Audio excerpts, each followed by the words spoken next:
Bonjour à tous, aujourd'hui on va parler d'un film qui a cartonné ces derniers jours en Chine. Et en fait, ce film s'appelle Dead to Rights et il se peut que vous allez pouvoir aussi regarder ce film dans votre propre pays d'ici sous peu de temps.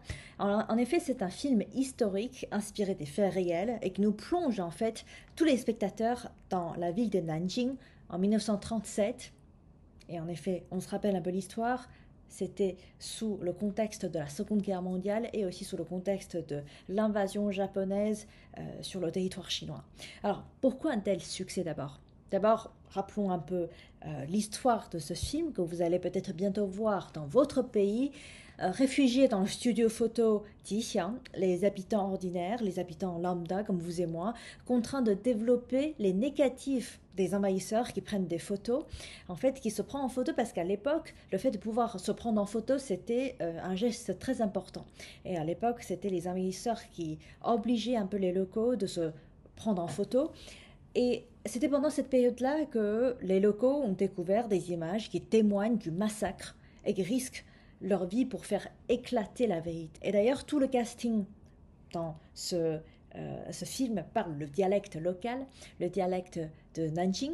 Et d'ailleurs, sur les réseaux sociaux aujourd'hui, les spectateurs qui sont allés voir le film saluent surtout le drame purificateur qui lave l'âme et sans recourir à la violence gratuite, mais surtout en mettant en lumière le courage du quotidien, le courage des lambda et aussi le courage des Chinois qui ont en effet, avec cette détermination, de se battre jusqu'au bout. Le film est déjà sorti en Chine et d'ailleurs le film est également sorti à partir du 7 août dans de différents pays tels que l'Australie, la Nouvelle-Zélande, les États-Unis, le Canada et puis la Malaisie et le Singapour.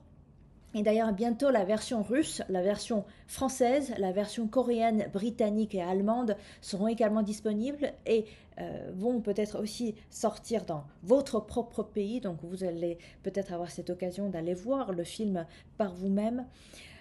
Revenons sur le sujet qui est la Seconde Guerre mondiale et aussi la guerre de résistance en Chine contre l'agression japonaise qui constitue une partie essentielle de la Seconde Guerre mondiale.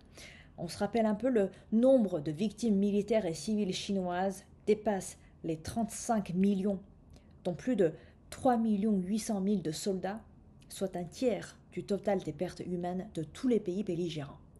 Donc toute l'histoire est l'histoire du présent, et d'ailleurs l'histoire est aussi la réalité du passé. La mémoire et la compréhension de la Seconde Guerre mondiale conditionnent la ligne rouge de la justice pour l'humanité, et cela détermine également la capacité de la civilisation à poursuivre sa marche sur la voie de la justice et sur la voie de la paix. Aujourd'hui, chacun, vous et moi, peut-être, nous tous ensemble, doivent continuer à prendre l'histoire comme miroir et aussi, surtout aujourd'hui, en ce 21e siècle, dans ce grand changement de ce siècle, de protéger avec détermination les acquis de la victoire de 1945, il y a 80 ans.